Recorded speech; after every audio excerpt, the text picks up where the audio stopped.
Buenos días, queridos suscriptores. Para más relatos como este, suscríbete, dale like y comparte.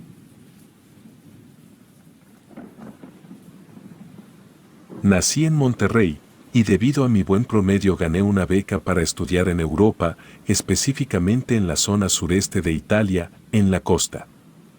Por desgracia, las cosas no resultaron bien con la universidad, hice amistades con personas relacionadas a negocios turbios, sustancias y eso. Yo, por un motivo o por otro, mi amistad con esa gente me fue llevando hasta que empecé a vender pastillas dentro de la universidad, fui expulsado cuando me descubrieron.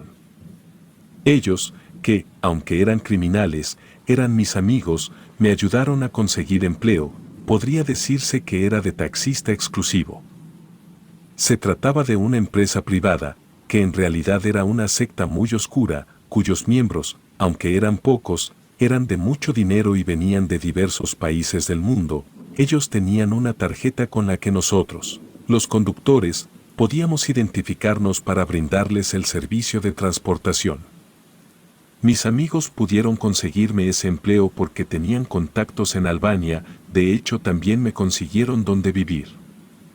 Todos los sucesos que les voy a contar podrán parecer que salen de lo que se pudiera considerar como remotamente normal o siquiera posible, pero deben entender que Albania es un país controlado por mafias que manejan todos los negocios turbios, habidos y por haber.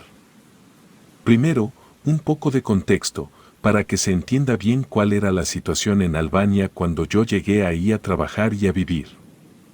El desastre comenzó con la Primera Guerra Mundial, todo el país fue utilizado como campo de batalla para los enfrentamientos entre Francia y el Imperio Otomano. Cuando la guerra terminó, el país fue dividido en dos partes, una fue puesta bajo control de los serbios, y la otra podría decirse que era un poco autónoma, por eso, cuando yo llegué, e incluso hoy en día, las mafias serbias tienen mucha influencia en el curso de Albania. 10 años después de que terminó la Primera Guerra Mundial, el país se convirtió en una monarquía, después sufrió una invasión italiana que culminó cuando los italianos decidieron quién sería el rey que se quedaría en el poder. Cuando estalló la Segunda Guerra Mundial, los aliados aprovecharon para armar a los disidentes albaneses para que se enfrentaran contra los italianos. Cuando esa guerra termina, la Unión Soviética, a través de un dictador, impone el comunismo en Albania. Yo llegué a Albania en los primeros meses del 98, en aquel entonces tenían poco tiempo de haber salido del comunismo radical, pero también habían sufrido una guerra civil y casos muy fuertes de corrupción. Debido a eso, nuevamente, las Fuerzas Armadas italianas hicieron acto de presencia en el país. Todo ese desbarajuste, confusión y descontento ocasionó que el socialismo tomara el poder de Albania. Y algunos meses después llegué yo, con mafias albanesas, represión socialista y militares italianos, el país era un desastre, cualquier cosa que fuera ilegal tenía un espacio ahí, y, precisamente, la secta para la que yo trabajaba estaba metida en negocios turbios. Mi primer día de trabajo fue intenso. Para empezar, unas personas de muy mal aspecto fueron al lugar donde me estaba quedando. Antes de iniciar a trabajar con ellos querían hacerme algunas preguntas. Respondí todo y pasé ese filtro. En ese momento yo no lo sabía, pero esa gente ya me había investigado y solo querían saber si yo sería honesto. Salimos del edificio, subimos al auto en el que ellos habían llegado y fuimos hasta una vieja fábrica abandonada. Ahí había más personas de la secta. Debo aclarar que yo hablaba bien el inglés, y todas las personas de la secta y sus contactos también hablaban inglés, el idioma no presentaba ningún problema. Los de la secta me aclararon que antes de hacerme miembro yo tenía que trabajar para ellos por 8 meses y después podrían hacer mi iniciación. Eso se me hizo extraño, yo no tenía ni la más mínima intención de pertenecer a su secta, pero al parecer eso fue lo que dijeron mis amigos para que yo consiguiera el trabajo. Los de la secta me explicaron que mi trabajo sería simple y sencillamente conducir de un punto A hasta un punto B, que no hiciera preguntas, que fingiera no saber nada de todo lo que viera y escuchara, y, lo más importante, que no hiciera preguntas. Yo acepté sus condiciones. Uno de los que estaban ahí sacó un arma corta y me la aventó. Yo la atrapé, no porque quisiera, sino que me daba miedo que si caía al suelo, debido al impacto, se pudiera disparar sola. Me explicaron que esa arma formaba parte de un lote que iba a ser enviado hasta Bosnia a través de Montenegro, si yo iba con la policía. Mis huellas ya estaban en un arma que formaba parte del mercado negro de tráfico de armas. Luego de esa advertencia, me dieron un Mercedes que claramente había sido robado de otro país, posiblemente de Croacia o de Hungría, porque ambos conectan con Serbia y ellos eran los que traían los autos. Ese primer día, evidentemente, yo aún no dimensionaba en qué demonios me estaba metiendo, pero la situación me quedó un poco más clara cuando hice mi primer viaje. Recibí una llamada, el celular me lo había dado la secta, me dieron una dirección, yo la ingresé al GPS del Mercedes y conduje. Yo estaba en Tirana, que es la capital de Albania. La persona que me había llamado quería que yo fuera a recogerlo hasta el aeropuerto internacional de Riñas, que debido a que fue mi primer viaje, recuerdo perfectamente la distancia a la que estaba ese aeropuerto desde mi ubicación, eran 25 kilómetros. Llegué al aeropuerto, estacioné el Mercedes, y en breve llegó una persona, era un hombre, de unos 30 y tantos, delgado de piel blanca, portaba lentes oscuros, su barba era prominente, su cabello era corto, su rostro casi no mostraba ninguna expresión, vestía un traje de color azul celeste con una corbata blanca. Ese sujeto me mostró la tarjeta que me indicaba que pertenecía a la secta, que, por cierto, esa tarjeta no incluía nombre ni apellido, tampoco un alias. La tarjeta solo incluía 3 cosas, una fotografía, el código de miembro, que era como una especie de ID, y el último dato que tenía la tarjeta era la nacionalidad, por eso supe que ese hombre venía desde Rumanía. Ese señor ya sabía que yo era mexicano, todos los de la secta sabían, de esa forma, si yo hacía algo inconveniente para la secta, todos sabrían cómo encontrarme a mí y a mis familiares. Esta persona, a la que me referiré como el rumano, pidió que lo llevara a unos edificios departamentales en el distrito de Kurbin. Estuve dentro del auto estacionado, en lo que esperaba a que regresara el rumano. Al poco tiempo pude ver que, del otro lado de la calle, un Mercedes casi idéntico al que traía yo, se metió en un callejón. Luego varias personas con muy mala pinta entraron. Si me preguntan, ahí estaba ocurriendo algo relacionado con el tráfico de sustancias. Después, vi algo que me hizo sentirme incómodo y nervioso. De un autobús bajaron varias mujeres jóvenes vestidas con túnicas de color rosa y entraron al mismo edificio. Todas ellas iban formadas, las túnicas les cubrían todo el cuerpo menos la cara, desde el cabello hasta los pies, las jóvenes iban rezando. Una anciana iba al frente, dirigiéndolas, y otra anciana iba hasta atrás, cuidándolas. Al pasar las 3 horas, primero salieron las ancianas y las muchachas, subieron al autobús y se fueron, después salieron otras personas, todos tenían la misma expresión en el rostro, no sabría cómo explicarlo, pero todos ellos, incluyendo al rumano, solo de verlos era fácil intuir que ya habían matado por lo menos a una persona. Tenían la muerte en la mirada. Ya salió el rumano, pero venía con una de las jóvenes de túnica color rosa. Ambos subieron al vehículo y los llevé hasta la frontera con Serbia. En aquel entonces la definición geopolítica de ese territorio era sumamente difícil de nombrar, pero es lo que hoy se conoce como Kosovo. Cuando llegamos al lugar ya nos estaba esperando otro vehículo, el rumano y la joven bajaron del auto y fueron al otro vehículo. El rumano saludó de forma muy amistosa a los que venían en ese auto. Abrieron una puerta de la parte de atrás y ahí se subió la muchacha. El rumano regresó al auto y me dijo que lo llevara a una de las casas de seguridad de la secta, específicamente a una que se encontraba en el distrito Mat. Cuando llegué había otros conductores de la secta, todos estábamos estacionados en la parte trasera de la casa de seguridad. Me acerqué con uno de ellos, él estaba fumando, yo le pedí que me diera uno. Él se veía más grande que yo, pero no demasiado, Me recargué en el auto que él conducía y le pregunté por su nombre, se llamaba Arben, o eso fue lo que dijo. Me preguntó por mi nombre y le respondí, aunque se me hizo raro, porque, como dije, la secta había informado a todos sus miembros sobre mí, pero, ahí fue que descubrí que ninguno de los conductores formaba parte de la secta. Arben llevaba 6 meses siendo conductor, yo le comenté que era mi primer día, pero que con lo poco que había visto era suficiente para darme una idea de cómo funcionaba el negocio. Arben me advirtió que no debíamos mencionar nada, sin importar que fuera entre miembros de la secta o conductores, que simplemente me limitara a hacer lo que me ordenaban, que, de hecho, si él fuera un soplón, ya hubiera ido a delatarme por estar intercambiando información de temas que teníamos prohibidos. Me disculpé y continué fumando el cigarro. A los pocos minutos llegó una prominente camioneta. Arben me dijo que mejor fuera a recargarme al auto que me habían otorgado, y que, de preferencia, agachara la mirada cuando la persona se bajara de la camioneta. Esas palabras, lejos de asustarme, me llenaron de intriga.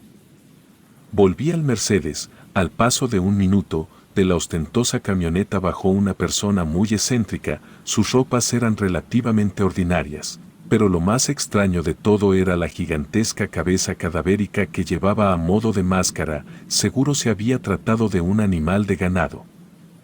Una de las personas que venía acompañando al misterioso sujeto se percató de que yo había visto en lugar de agachar la mirada. Esa persona se me acercó y me dijo que tenía suerte de ser el nuevo, que solo por eso me iba a dar otra oportunidad, pero también me advirtió que a la próxima nadie se iba a acercar conmigo, sino que terminaría con una bala en la cabeza. Yo solamente asentí con la cabeza. Las siguientes 2 semanas fueron medianamente normales. Moví a algunas personas que me daban muy mala espina, y estoy casi seguro que un doctor al que moví de una clínica hasta la frontera llevó órganos extraídos de forma ilegal, pero no vi nada que fuera demasiado perturbador. Hasta que un día, transporté a una mujer hasta el condado de Shkodër, en el norte de Albania. Ahí llegué hasta una propiedad alejada de la urbe. Nuevamente estábamos varios conductores. Al parecer se llevaría a cabo una reunión importante. Ahí me encontré a Arben, el conductor al que le había pedido un cigarro unos días antes.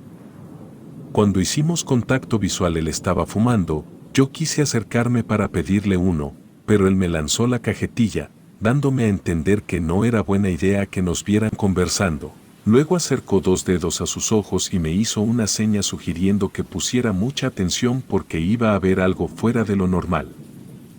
A los pocos minutos llegó una furgoneta blanca. De ahí bajaron varias personas, hombres y mujeres, de todas las edades. Por su apariencia se notaba que no eran europeos, sino que eran de países de América Latina. Durante varias horas se pudieron escuchar cantos, risas, gritos y súplicas. Algo horrible estaba sucediendo dentro, afuera del alcance de mi vista, y eso era lo que más me perturbaba.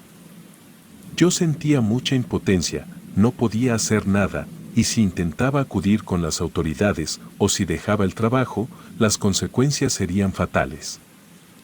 Finalmente los miembros de la secta fueron saliendo de uno por uno. Vi al rumano, otro conductor se lo llevó. No todos los miembros tenían conductor, muchos iban en sus propios autos. Hasta donde tenía entendido, los vehículos eran para mover a los extranjeros. Todos los conductores se fueron, solo quedaba yo. Salió la mujer que yo estaba moviendo, iba platicando con un hombre, se despidieron. La mujer caminó para subirse al auto y que nos fuéramos, y el hombre con el que ella estaba platicando resultó ser el conductor de la furgoneta blanca. Él se fue y no se llevó a ninguna de las tantas personas que había llevado al lugar. Todos estaban muertos. Mientras conducía para llevar a la mujer al lugar que me había indicado, iba pensando que todo lo que tenía que ver con esa secta era mucho peor de lo que yo me podía haber imaginado. Hasta ese punto había presenciado, siempre de forma indirecta, tráfico de armas, de sustancias, de mujeres, de órganos, y ahora una masacre de inocentes. Toda la situación era demencial y poco a poco me estaba sobrepasando. Aún así logré resistir. Durante los siguientes 6 meses mi vida se volvió un bucle, todos los días iba a algún punto fronterizo. Podía ser al mar para transportar a algún miembro de la secta que llegaba por barco o yate privado, o podía ser a los 2 distritos que limitaban al noroeste con Montenegro. De vez en cuando iba al distrito que era la frontera con lo que hoy es Kosovo, también podía ser a cualquiera de los 3 distritos que conectaban con Macedonia o a uno de los 3 distritos que limitaban con Grecia. En esos 6 meses, fui por lo menos 20 veces a cada uno de esos distritos. En 4 ocasiones me tocó llevar mujeres jóvenes hasta lo que hoy es Kosovo, de las que iban vestidas con una túnica rosa, las cuales, evidentemente, eran para el mercado de trata de blancas. También llevé a diferentes miembros de la secta a reuniones similares a la que fueron llevados los latinos para ser asesinados. En total fueron 5 más de esas atrocidades. Era una situación realmente horripilante. Recuerdo que en una ocasión vomité de tantos gritos que podía escuchar. Pero, y espero no juzguen, no dejé el trabajo, se cumplieron los 8 meses y finalmente llegó el día de la ceremonia en la cual sería mi iniciación. La ceremonia se llevó a cabo en la localidad de Lumas, prácticamente en el centro de Albania. En esa ocasión no transporté a nadie, yo fui solo hasta el lugar. Fue en el bosque, otros 25 miembros de la secta estaban presentes, entre ellos, claramente, el líder era un tipo, no podría decir obeso, pero tampoco era delgado, su cabello era corto, tenía entradas muy marcadas, usaba lentes, su altura era un poco inferior al albanés promedio, yo le calculo que tendría entre 40 y 50 años. Parecía ser carismático. Él vestía ropa casual de colores claros, yo me esperaba que el líder de la secta fuera alguien intimidante, sentado en un trono o con unas ropas que hicieran relucir su poder, pero nada de eso. Los que sí daban miedo eran sus escoltas, estaban cubiertos con una túnica negra que, literalmente, les cubría desde la cabeza hasta los pies, sus ropas ni siquiera tenían orificios para los ojos o para la nariz, nada. Su apariencia era ciertamente inquietante. El resto de los asistentes vestían de gala, como si la ceremonia que se estaba por celebrar fuera un evento social muy importante. El líder me agradeció por mis servicios durante esos 8 meses, dijo estar consciente de que no había sido nada fácil, pero que finalmente todo mi esfuerzo y mi sacrificio serían recompensados. Lo único que hacía falta de mi parte era un último acto de lealtad. Los guardias del líder trajeron a una persona amarrada a 2 troncos de madera, como si estuviera crucificado. La víctima estaba consciente, podía ver y oír, pero su boca había sido cosida. El líder de la secta me dijo que yo debía elegir la forma en que esa persona iba a morir. Yo tenía 2 opciones para escoger. La primera era que, utilizando un mazo, le rompieran todos los huesos, terminando con la cabeza, y la segunda era prenderle fuego. Quedé en shock por un momento, podía sentir las miradas de todos, la situación era muy tensa, mis oídos estaban saturados de estática, se me nubló la vista. Entonces el líder de la secta repitió mi nombre en 2 ocasiones. Yo debía tomar la decisión. Pregunté si yo le daría muerte, pero el líder me respondió que no, que uno de sus guardias tomaría el papel del verdugo. Me explicó que el ritual era importante porque simbolizaba la capacidad de tomar decisiones en situaciones difíciles, en las cuales, sin importar que decidiera yo, morirían personas. Elegí que le dieran muerte con el mazo, y oficialmente me convertí en un miembro más de la secta. Me asignaron uno de sus muchos negocios y empecé a tratar con gente muy peligrosa, obtuve mucho dinero, pero todo cambió cuando, a principios de 1999, casi muero asesinado. Ese suceso me hizo cuestionarme en dónde me encontraba. Mi vida había sido un desastre. Yo había pasado de ser un estudiante excelente en México que se ganó una beca para estudiar en una universidad de Italia, a ser expulsado por venta de sustancias. Luego fui conductor de taxis privados pertenecientes a una secta muy oscura. Y finalmente me había unido a esa secta. Yo no quería seguir en esa vida. Afortunadamente encontré mi oportunidad para salir del país sin enfrentarme a la secta. Todo fue gracias a que las fuerzas de la OTAN estuvieron bombardeando Yugoslavia por casi 3 meses. Eso ocasionó una migración de casi 500.000 de personas hacia el territorio albanés. Entre todo ese desastre yo, por cuestiones de negocios de la secta, estuve muy cerca de un lugar que fue atacado, murieron muchas personas, tantas que sería imposible su identificación y, como la gente de la secta sabía que yo estaba ahí, si no me reportaba se asumiría que había muerto, huí hacia Bulgaria, que era el único país cercano que no tenía tratos con la mafia albanesa.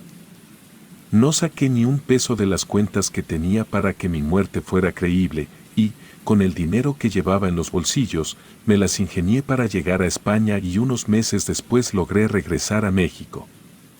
Recuerdo que cuando regresé, Vicente Fox estaba haciendo su campaña para la presidencia de México. Entiendo que mi historia puede parecer fuera de proporciones, pero yo simplemente estoy contando lo que viví, que como pudieron darse cuenta, no fue nada agradable. De no haber sido por los bombardeos de la OTAN quizás yo jamás hubiera logrado escapar de aquella terrible secta. Es la primera vez que cuento esta historia porque ya han pasado más de 20 años desde que tuve la oportunidad de rehacer mi vida. Lo que les acabo de contar puede que no tenga nada de paranormal, pero les aseguro que todas las barbaridades que cometía esa secta son mucho más terribles que cualquier cosa que pueda hacer la bruja más poderosa que exista.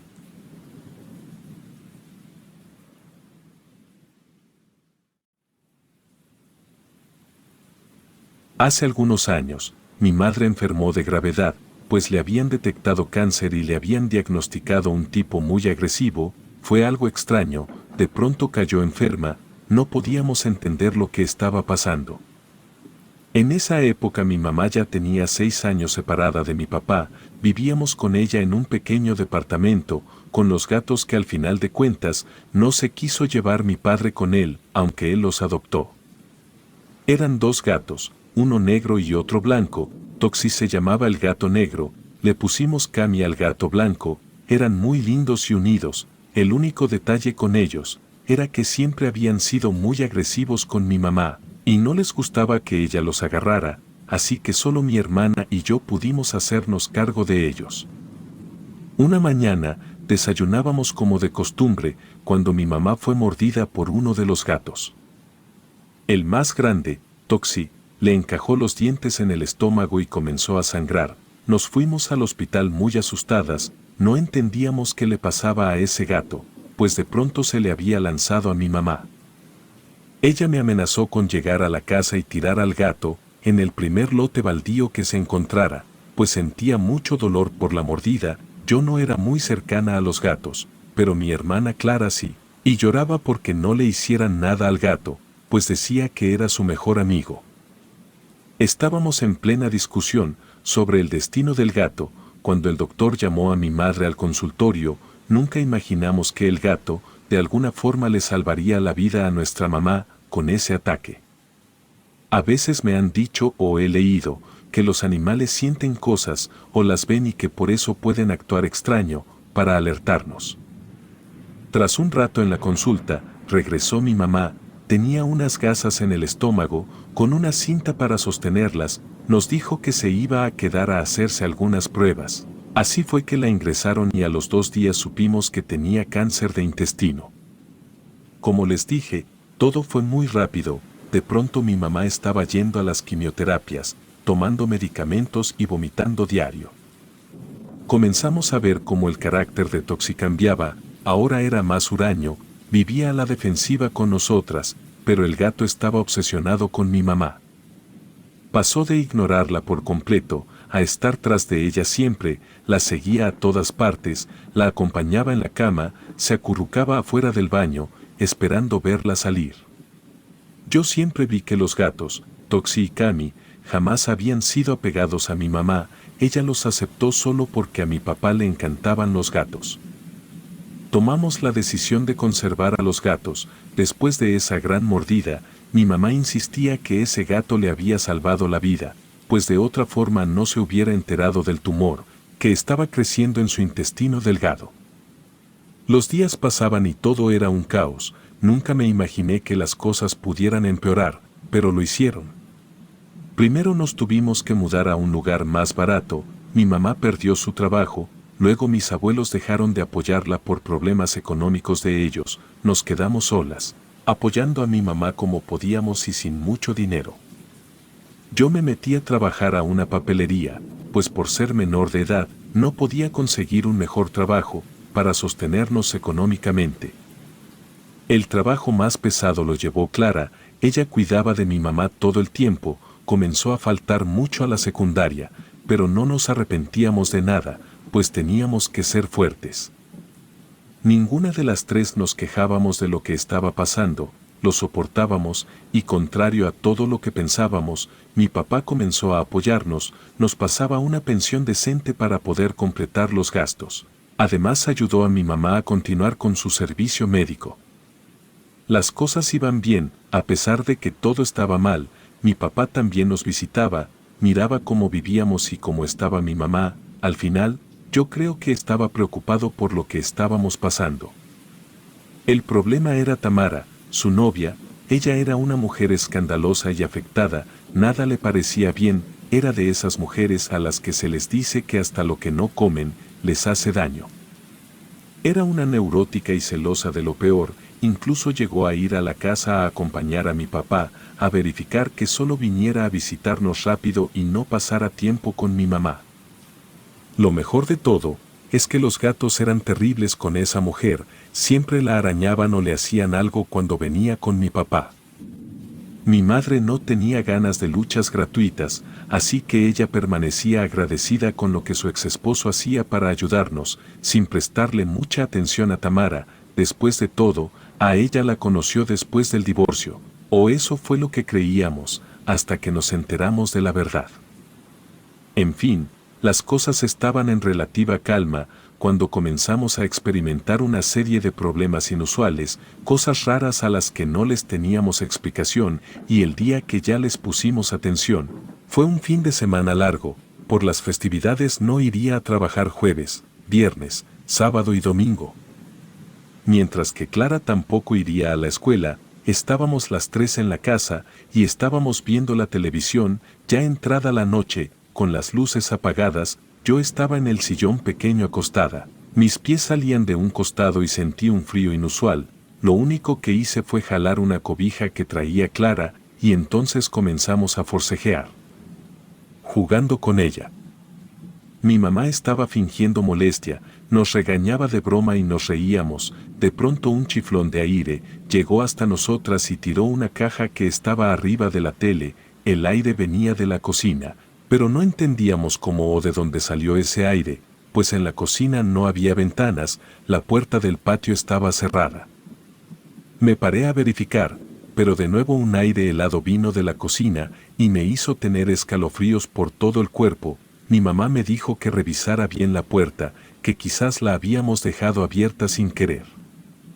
Cuando me acerqué a la cocina, efectivamente vi la puerta entreabierta, por ahí estaba entrando ese frío tan horrible. Me acerqué a la puerta y cuando la quise cerrar, algo que estaba atorado debajo de ella, no me dejaba moverla.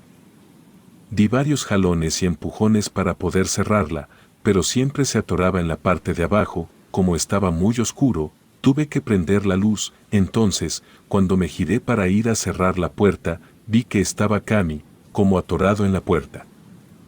Cuando me acerqué a él, para quitarlo de ahí, sentí sus patas rígidas, di un salto hacia atrás y le grité a mi mamá, y ella vino corriendo a revisar lo que pasaba.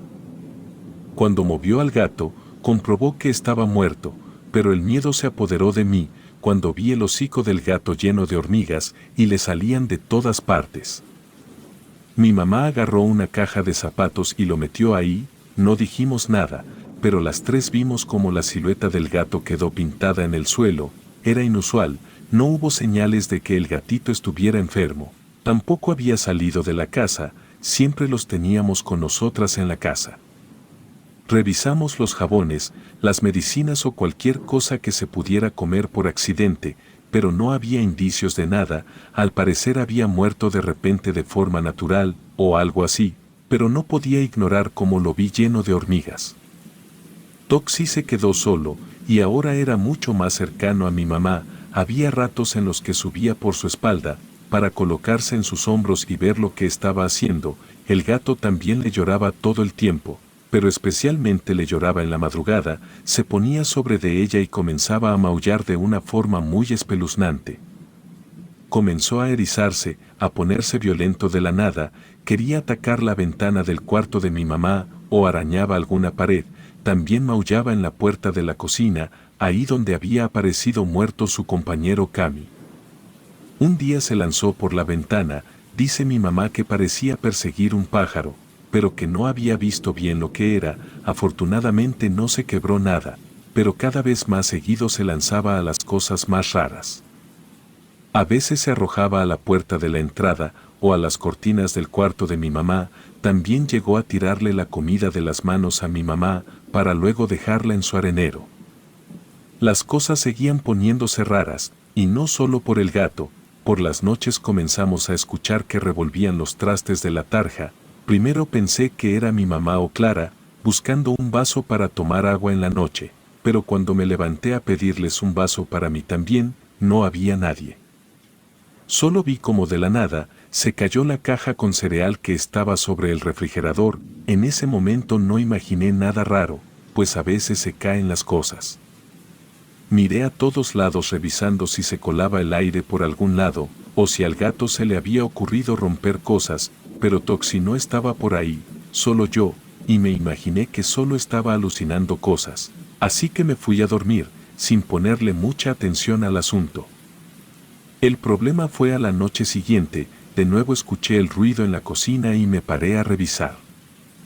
Desde mi cama yo escuchaba cómo chocaban los trastes, cómo se movían, como si los estuvieran quebrando todos. No despertaba el sonido a mi hermana, ni escuché a mi mamá pararse a ver lo que pasaba, así que tenía que ir a ver qué ocurría. Llegué a la cocina rápido, prendí la luz y miré todo, pero no había nada fuera de lugar. Se me hizo raro. Entonces el cereal se cayó de nuevo, fui a recogerlo, lo puse en su lugar y se volvió a caer. Así pasó de nuevo, se cayó y lo volví a poner en su lugar. Después una a una, se cayeron las cosas que estaban sobre el refrigerador. Había unas galletas, un trapo y un florero de vidrio, que se quebró en pedazos al tocar el suelo. Me comenzó a dar mucho miedo y miré a mi alrededor. Todo se veía normal, pero yo sentía como si alguien me estuviera viendo. Esa sensación en la espalda de frío, de escalofríos que te paralizan. Pensé que solo me estaba mentalizando para mal, así que decidí levantar los pedazos del florero e irme a dormir lo más pronto posible. Pero cuando fui a abrir la puerta del patio, para tomar la escoba y el recogedor, vi algo negro en el suelo que se movía. Me acerqué a mirarlo bien. Abrí por completo la puerta y pude ver la silueta, donde murió Cami, completamente llena de gusanos. Fue tanto el asco o el miedo, que solté un grito muy fuerte. Mi mamá bajó corriendo a ver lo que me pasaba. Entonces ambas vimos aquella escena imposible, sacada de un cuento de terror. Aquellos gusanos blancos, gordos y asquerosos, se retorcían en la zona donde se veía la sombra del cadáver del gato. Mi mamá me dijo que lo más probable es que el gato dejara rastro de su aroma o algo, que por eso los animales se reunirían ahí. Me aseguró que lavándolo con un poco de cloro, se iba a quitar aquella sombra, así como los gusanos, pero no fue así. Toda la semana estuvo lavando el piso, pero la sombra no desaparecía. Usó de todo, pero comenzaron a entrar gusanos a la casa.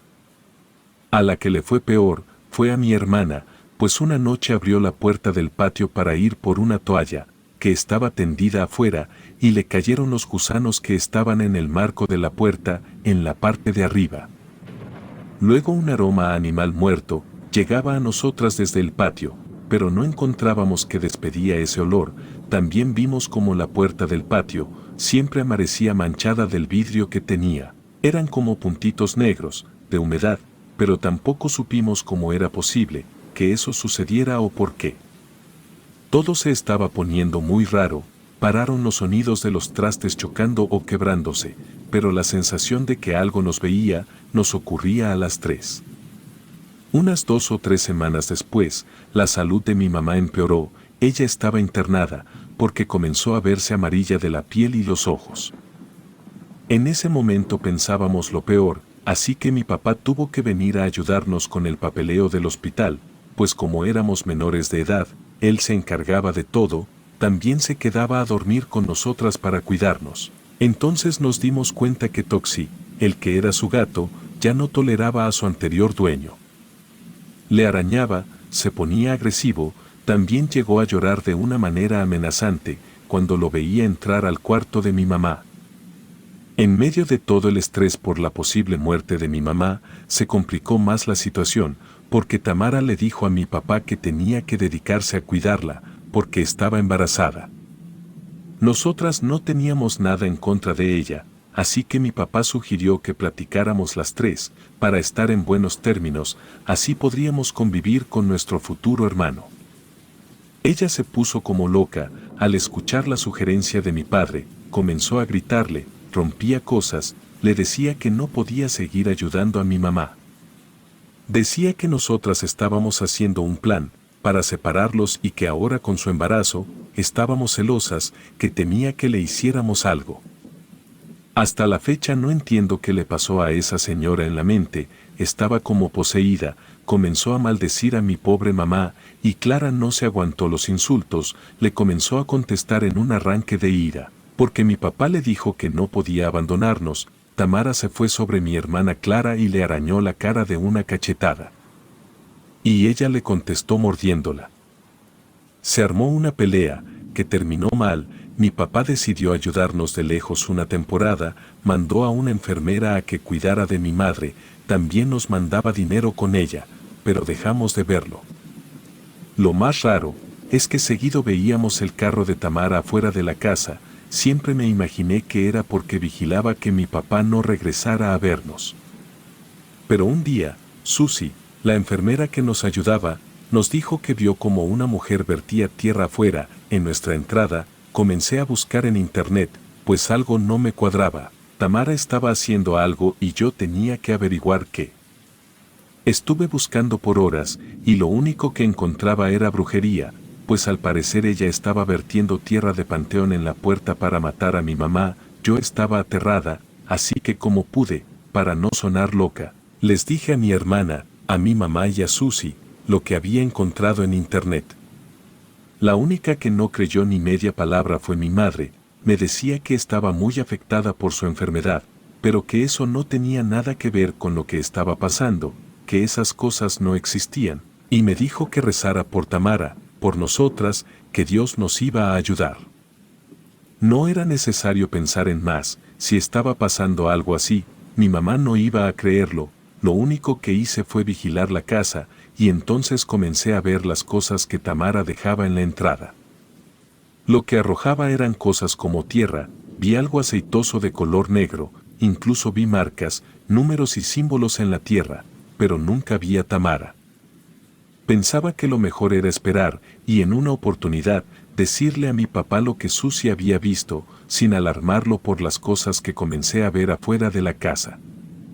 Nada se calmó, esa especie de maldición estaba haciendo efecto o todo era una gran coincidencia. Comenzaron a salir muchas cucarachas grandes del bajante del lavamanos, también se rompían cosas muy seguido, como el tubo del agua de la regadera, siempre se abría o goteaba. También seguido amanecían las llaves del gas abiertas, vivíamos asustadas de provocar una explosión sin querer, y en medio de ese caos, mi mamá parecía agonizar, pues ya no se paraba de la cama, le pusieron una bolsa en el estómago porque le quitaron gran parte del intestino. Ella estaba sufriendo mucho y el gato se la vivía debajo de su cama, todo el tiempo quería estar con ella, el doctor nos dijo que teníamos que deshacernos de Toxi, pues podría causarle una infección a mi mamá, entonces comenzamos a buscarle una casa. Mi papá llegó esa tarde a traernos mandado, nos dijo que él se lo llevaría, que no importaba si Tamara quería o no, él nos iba a ayudar. Estábamos buscando la transportadora para gatos, para meterlo ahí, cuando escuchamos un ruido de cosas quebrándose.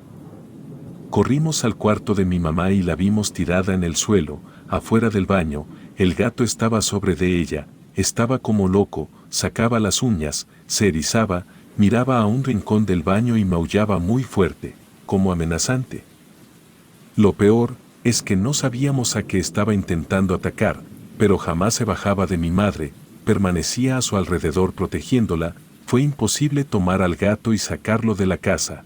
Mi mamá se recuperaba del desmayo, pero sin ir al hospital porque no quiso ir.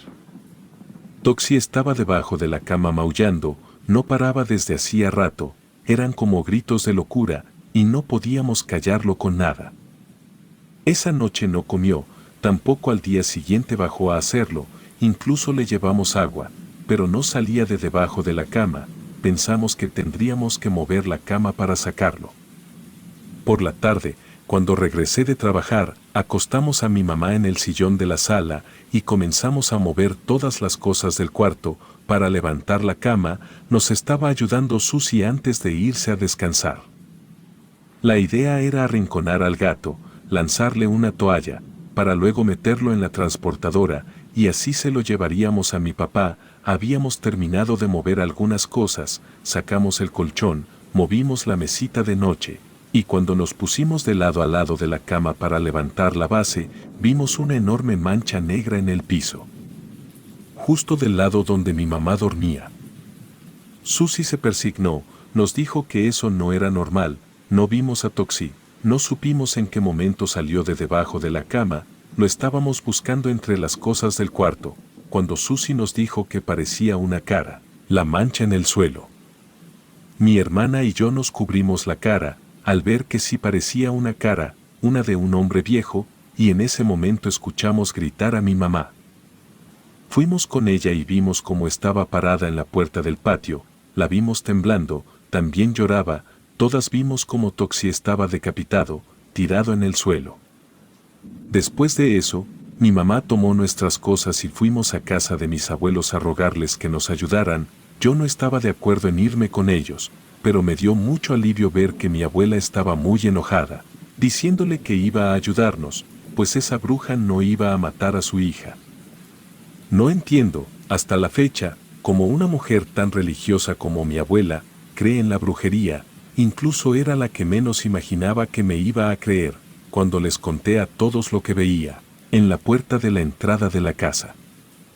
Entonces ella me explicó con detalles cómo funcionaba la brujería, lo que significaba la tierra negra en nuestra puerta, también los números y símbolos en la tierra.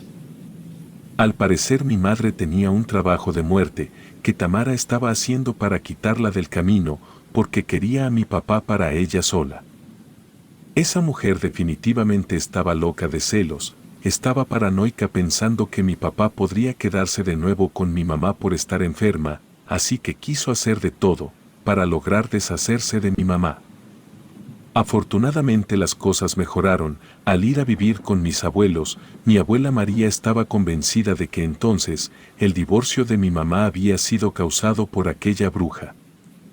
Así fue que la perdonó, pero tuvimos que soportar a la abuela muchos años, lo que ella quería hacer, lo que ordenaba. No fue sencillo, pero al parecer, en el mundo de la brujería se puede combatir fuego con fuego. No eran cosas que me decían, yo tuve que espiar para poder enterarme un poco de lo que pasó. Al parecer mi abuela contrató a alguien para contrarrestar lo que estaba haciendo Tamara. Mi mamá mejoró, aunque quedó con secuelas por la enfermedad, pero la veo feliz, tranquila e incluso trabaja en lo que le gusta hacer. Ya no pregunto nada, es mejor dejar las cosas así. Solo por curiosidad he leído sobre hechicería, amarres y brujos, es algo que no logro entender. Incluso me compré un perro porque ahora me dan mucho miedo los gatos, pues he leído que ellos son portales al otro mundo. Relatos escritos y adaptados por Ramiro Contreras.